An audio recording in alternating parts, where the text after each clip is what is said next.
Never gonna grim you up, never gonna let you down.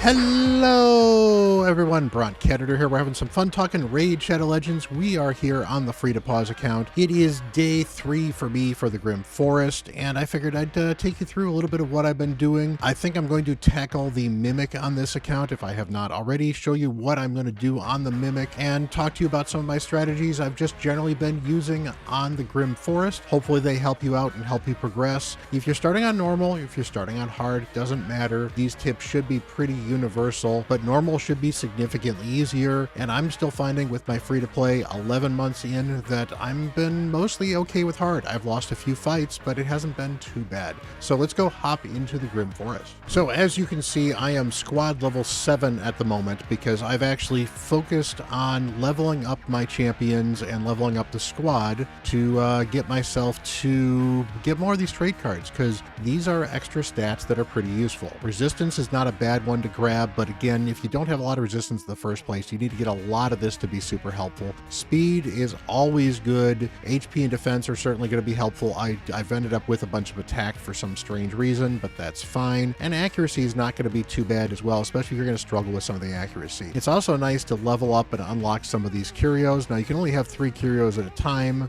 I have only 5 of these things. The healing certainly seems like a good one to do. Heal 1, 3, 5 enemies. I wish this was more than just one enemy every 8 turns to start with, so maybe I'll swap that out for something else. We've got this mummified ward right here, so that's going to put an enemy debuff, enemy places a debuff and only has a chance to deflect it back in the attacker. That's not bad. It's actually, that probably is going to be better than that little healing right there, so I'll probably just keep that one. We've got the Noxus Drifter, places a poison cloud for 1 turn and a random ally every 8th, 7th, or 6th turn. That's not bad for keeping them alive. It's not the most amazing thing as well. We've got this one here, decreases the enemy's HP, so that's going to give me some extra, well, not survivability, it's going to give them less survivability, so this is not too bad. I think decreased defense is going to be more important than the decreased HP, just because that's going to make the waves easier to deal with. And then this one decreases HP, attack, and defense by 1% up to 3%. This one seems just pretty good as well, so we'll go with these 3. There's a couple of them that give you some extra gear or XP stuff that's nice. So I've got this one on my alt. I did not get this, or on my main, I should say, not my alt. The one that gives you extra HP or XP is great because that means you get more trait cards, which means you're going to have more stats, which is going to make the game easier for you long term. And then you can change over to these other curios when you fight fights that are going to be more difficult for you. So I think the curio altars are certainly worth pushing for. The redraw altars are certainly not bad if you're struggling for the redraw. The aid altar is the one that's going to give you 1 extra champion. That's probably going to be more useful on the harder stages, but on the easy ones, I'm getting, you know, plenty of champions, and I'm really not finding that I'm needing a lot of extra things to be able to get through these stages. I have not had to reroll once yet, although to be fair, I did struggle a little bit on the Chimar floor, so maybe I should have re-rolled that one at some point in time. But let's go take a look at the Mimic, because I did actually beat the Mimic, so let's talk about the team I used to beat that. So the Mimic, I have not found the Mimic to be particularly difficult, but I think it helps that I had Morrigan here, who is an MVP of block healing. So you want the ability to block healing, because if we look at the boss right here, the boss basically has a passive where they are healing their HP repeatedly. So it's got a passive at the start of the Mimic's turn. If there's a mini Mimic present in the battle, heals the Mimic by 25% of its max HP. So it gets a good chunk of its max HP every time it heals. So if you can block healing, you can pretty much ignore most of the rest of the Mimic. The other thing I found that's very, very good to deal with the Mimic is turn meter control. The Mimic is not very fast. You can be very fast, so having a speed lead and increased speed is super helpful as well. But that turn meter control means you can keep him from taking a bunch of turns, which means for me, I actually ended up doing enough damage to free my champion, in this case it was Michelangelo who got eaten, with the rest of these non-damage dealers just kind of sitting around, and I managed to beat the boss by slowly whittling his health down, and eventually he'll spit Michelangelo back out before he consumes him again. What you're really worried about is just not being able to do enough damage to outpace the boss's healing. Now, the other champion I brought for continuous or block healing that I did not use this time, but I've got a Cold Heart, so she is very good for that as well with that A1. Now, the A1 is not 100% reliable, and particularly because with the Mini Mimic there's a chance you could put it just on the Mini Mimic instead,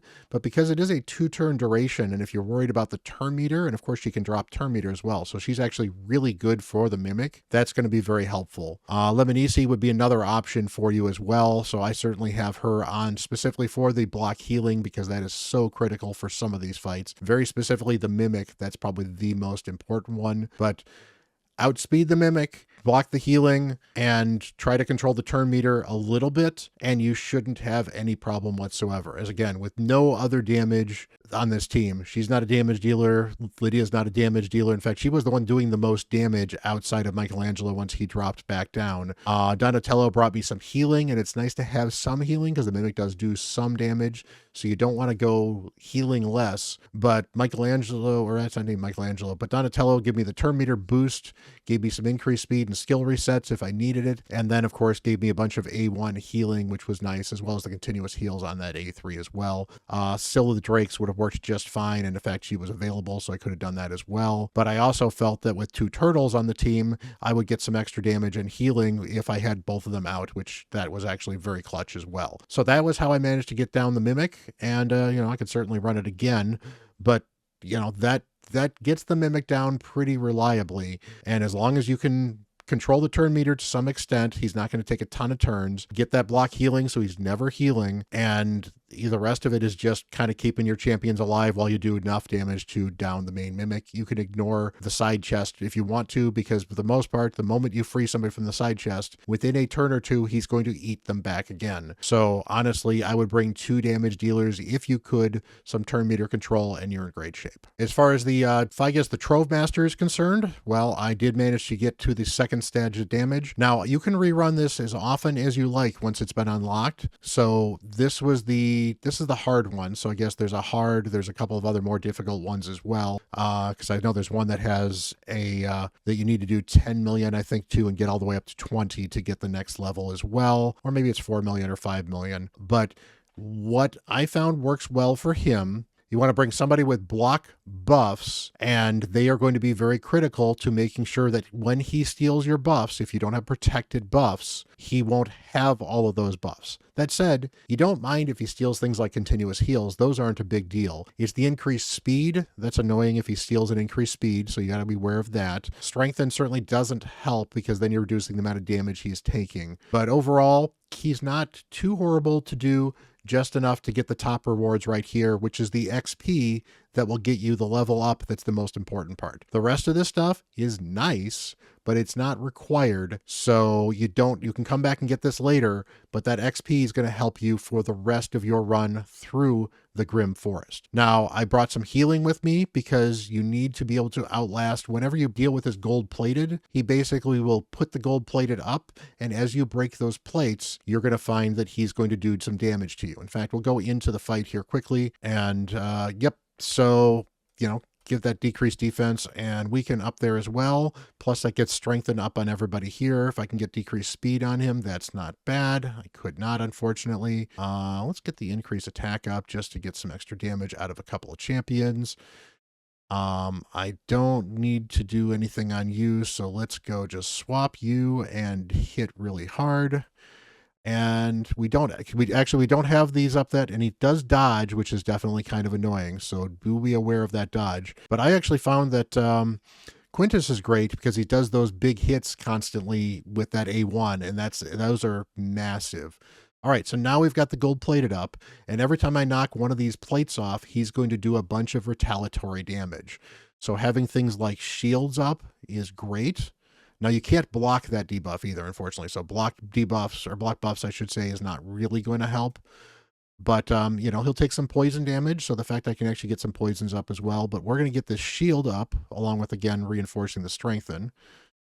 And you'll just do some damage. That's great. Again, Quintus, see all the damage that he does. And if you look, we lost a bunch of shields, but it wasn't too bad because we had a bunch of shields up as well.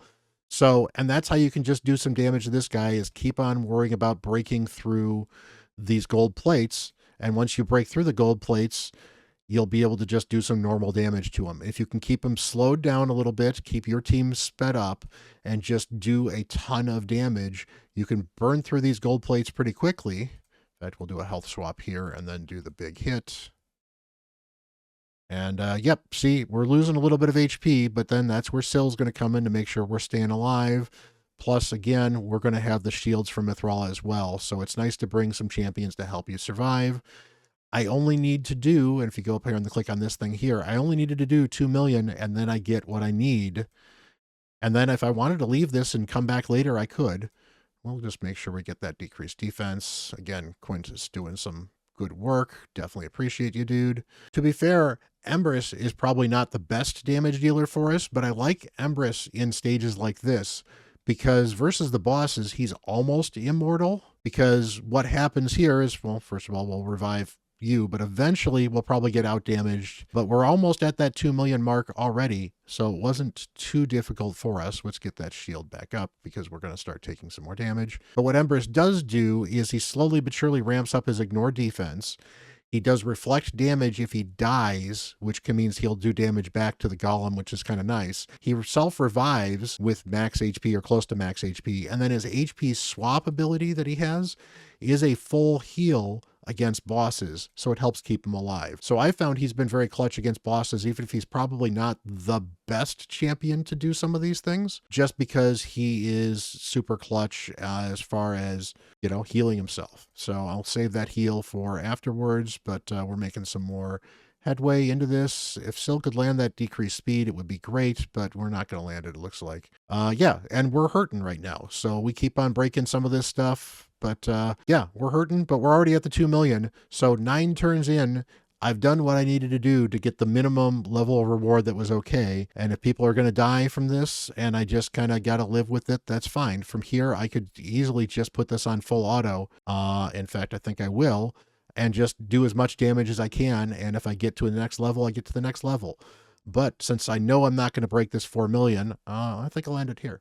And here's the thing, it doesn't look like we did a lot of damage here because the shield damage gold plated doesn't show up down here. But we got the 2 million reward. We would have had rewards up here if I hadn't already received them, so do be aware of that. So one of the things that's going to be a good tip for doing this exploration is keep in mind that you do not need to purchase every single one of these steps. So for example, if I want to go here, which I will go here, I don't need to go around and over here unless I want to explore these spots right here. Now that means I could miss some ambushes that could possibly give me some cool stuff, but it means I can explore for a while and not use up all of my energy. And look at this, I can save 1, 2, 3, 4 experience or energy, I should say, by not hitting any of these things as I go forward. And then if I go into this one here and draw, and we'll go and do this fight, but I don't need to use energy to get all the other things unlocked. I've unlocked it with as minimum energy as possible. So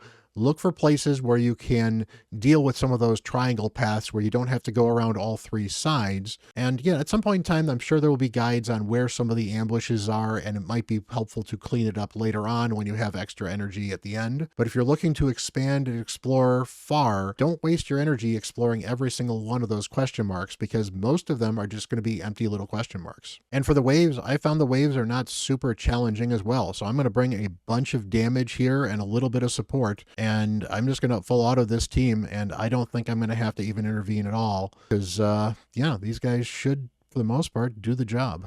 There we go. 32 seconds, 16 turns, not a problem at all. Honestly, I didn't even need Eurogrim. I probably could have gone with another damage dealer if I could, and it would have been just fine.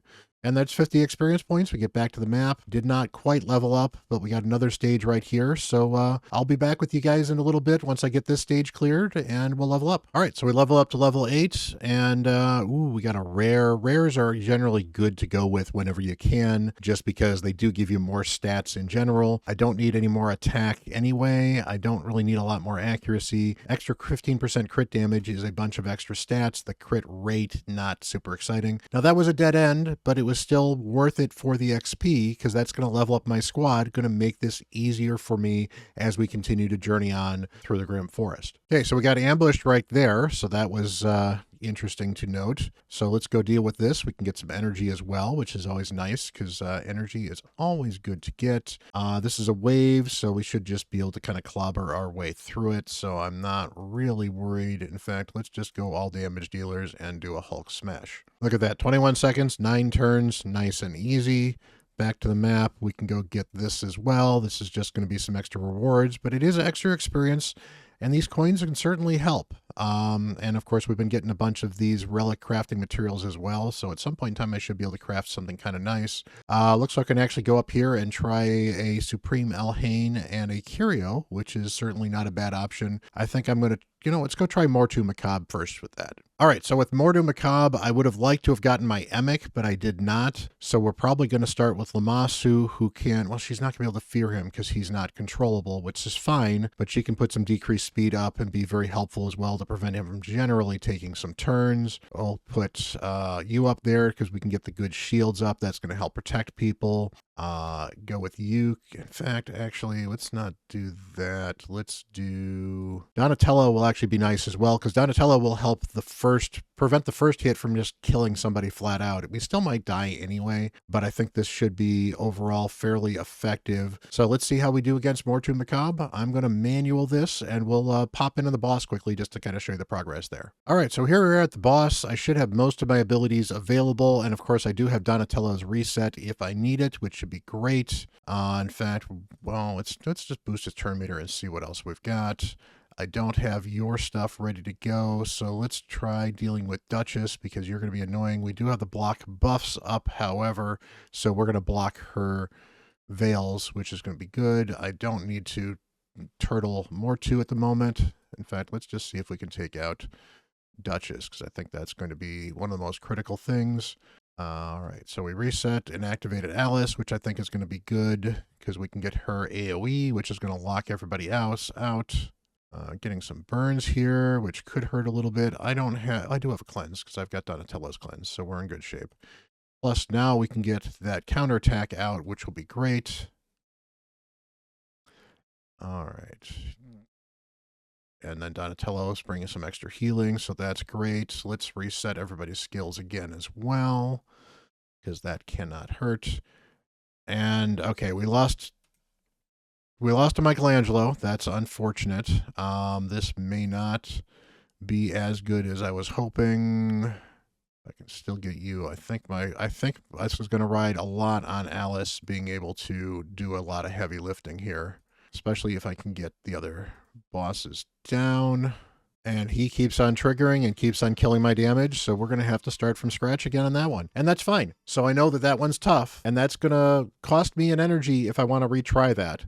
But there's nothing wrong with occasionally trying some things again. I probably am not going to throw away a ton of energy at this one yet. I think what I'm going to do is I'm going to level up a little bit more and see what I can do to get on to deal with Mortu, because he is a tough beast. So it looks like we have one of these crowns up here. So I'm going to go up here and go grab this crown floor right here. Now, this is one of the first hard floors we've been dealing with. But the hard floors are great because you get more experience. It is a little bit harder, but, that's kind of why they're called hard floors. But so far, I have not been upset with the way this deck has performed. In fact, we got Leonardo and Donatello together as well. That's great. Have you in the lead, you for a little more damage, and then you should be good. And let's just let this go on auto. Again, the waves have been super, super easy. And as you keep on leveling up, you're going to get more stats, and those stats are going to help you beat the bosses you're kind of struggling at just a little bit more. And if you have to give up on hard at some point in time, there's nothing wrong with giving up on hard and saying, it's time for me to go down to normal. I might as well get some of those normal rewards as well. But I haven't found hard to be too difficult, but it's not been perfect. I've lost a couple fights. As you saw right there, I lost the Mortu Macabre fight. See, this is where I probably should have looked at what I was fighting on this floor. It's not having a problem, but with a Tormin, I probably should have I don't have a lot of really good block debuff champions or cleansers yet. I mean, I'm working on one now. You can check out that video. But it's, there's the block revive. That was good. So yeah, but sometimes it does help to look at the champions you're facing when you're in these waves. If you find a particular champion you might struggle with, maybe you take a specific champion to counter them if you have them on your particular deck. So this here is actually a good example of a place that might be useful for a redraw. I've got a little bit of damage here. I've got decent enough damage, so maybe I'm not going to use the redraw. I think I will give this a try. I did not realize I had my granite here as well as my Michelangelo. So those two with damage combined with Lydia, and I can probably just bring Fabian to lock out the waves as well, and that shouldn't be a problem. So all right, we'll get through this floor, and I'll be back. There we go. Took me a minute and a half, but 40 turns, not a big deal. On full auto, it just cleared through, so plenty of damage here. In fact, Fabian doing a lot of damage too, which is actually pretty weird. Mithrala bringing some extra damage too with the Hex, and then Lydia just making it easier. So you know what? Sometimes you just got to look at the teams and say, this team should be good enough to get through some of these waves. These waves are not very hard. So leveling up on the waves so that you can hit the bosses a little bit easier later on, I think really is the go-to strategy, especially for early game accounts. All right, so I'm on the Scartosis boss here, and this wave gave me a little bit of a problem, so I am going to take this. This is the second wave, so basically I'm going to try to block buffs to make sure this has happened. I want to protect myself, and as long as I don't get feared now, which I shouldn't get feared, we should be in good shape to keep going, and that'll knock out Mortu. Mortu is really the big problem. You're honestly a big problem too. So now I can't get stunned or controlled, really. I should be able to survive you without a problem. And from here, I should be able to A1 cycle to have everything ready for the boss, because I've survived the big hit from Candy as long as, well, he's going to A1 still. He didn't, oh, he buffed himself and didn't buff. See, the AI is really kind of dumb, guys. So this is why you should set your AI on teams when you are setting AIs for defenses, and be aware of what your AI does for fights like this. So Candy is going to be toast in just a minute. In fact, Michelangelo might just finish him there, and then from here it is just finishing off Seeker. And if I can do that with A1s, we've got all the skills ready to go against the boss right here. So now I can get some turn meter up. Don't have the decreased defense available from you yet, which is fine. Don't have your block buffs. That's annoying. But if I can get the decreased attack going, that's not going to be too bad. And then Tholen, can you kill a couple things? That would have been better, but hey, we're doing pretty good so far. Can't complain too much. We do have some resistance, and as long as you can survive, we're in good shape. Yep, we're in good shape here now. So get that decreased defense and weaken, get that up there as well. We are losing out a little bit of healing here because we got block healing on you, but honestly, we should be good to go here.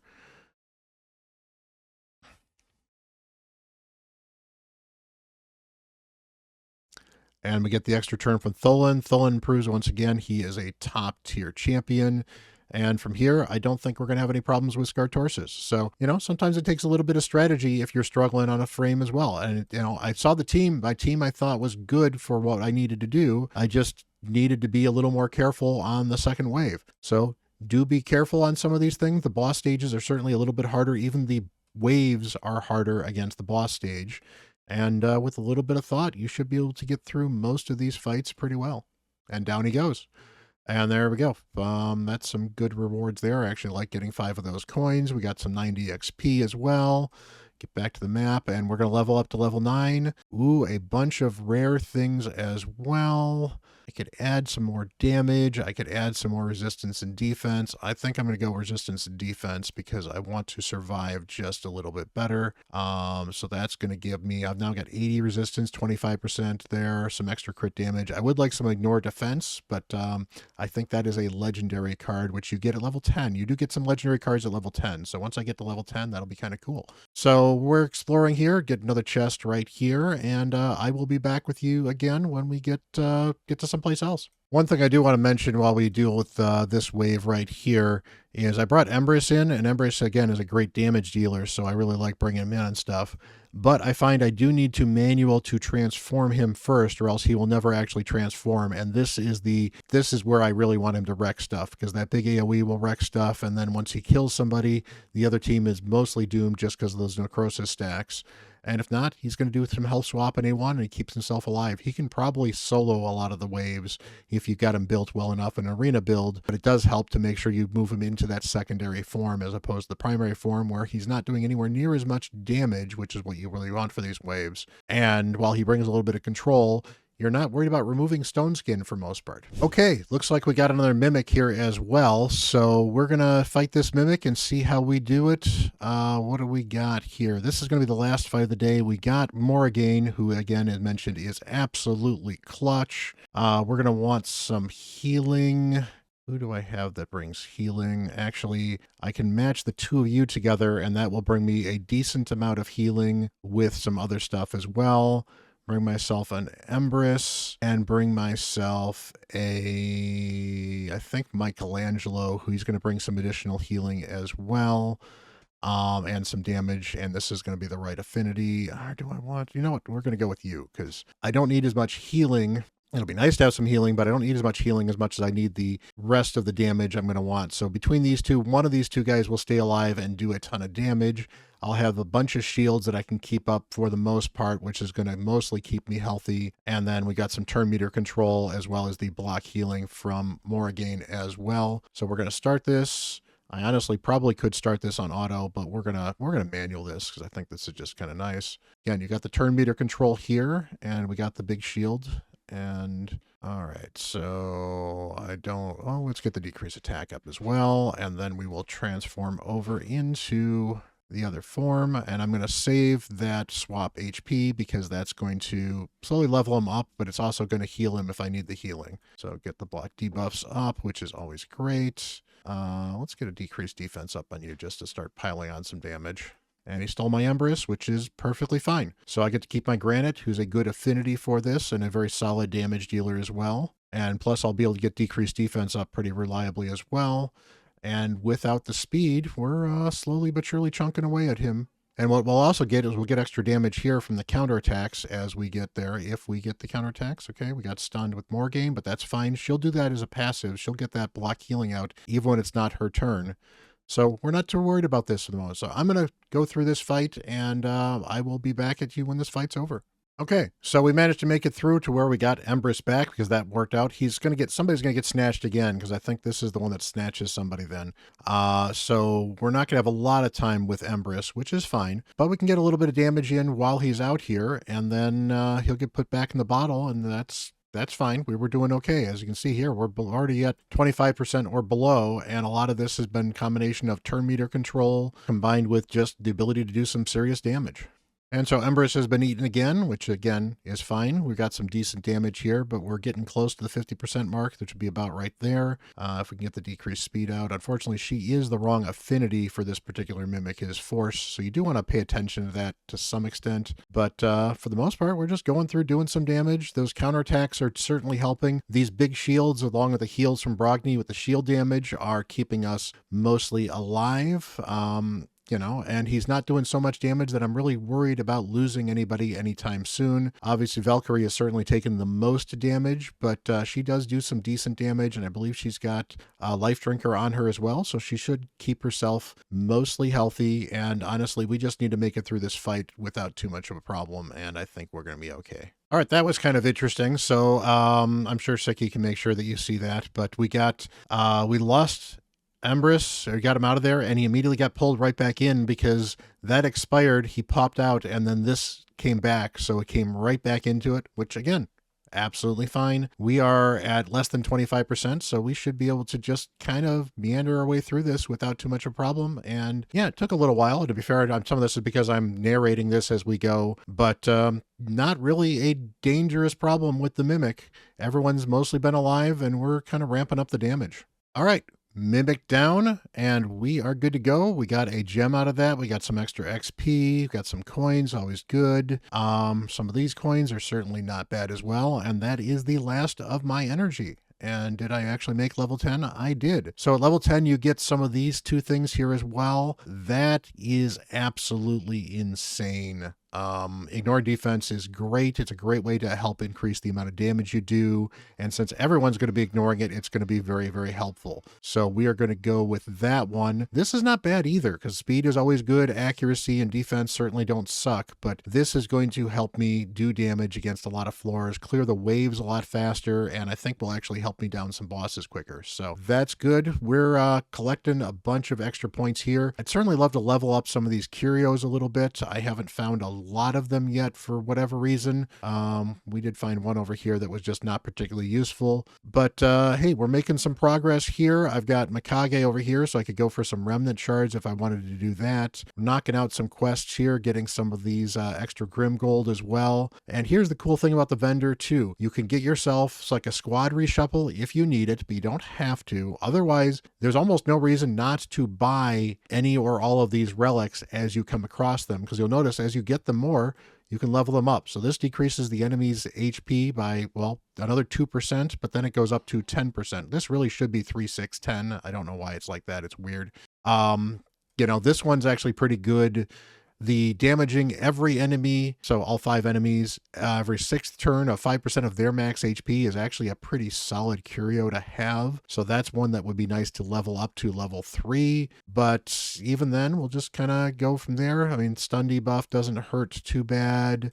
This is the accuracy. If you're going to high resist, this is not a bad one. In fact, this is not a bad one if you end up getting a bunch of resist improvements. Decreased enemy attack helps you stay alive a little bit longer, but not everybody does damage. I don't care for this one. Other than this might help against the poison boss. And that's the thing too. These curios are things that you can change up against different waves and bosses if you find that certain strategies are not working well for you. For example, this decreases enemies' HP. Well, that may actually help you against max HP bosses because they're going to do a little less damage, so that could be very helpful as well. And meanwhile, of course, we get these vendor chests. They're going to be just as other gold as well, the Grim Gold. So eventually you'll just be able to spend these, and you might as well pick up whatever chests you can when you can, although it may not hurt to save for the large vendor chest first, and then the medium and the small, because I suspect the large is going to be worth much, much more than the small one, or 3 small ones for that matter. So there we go. A little bit of vlog, a little bit of guide on some of the stuff at the Grim Forest, progress with my free-to-play account.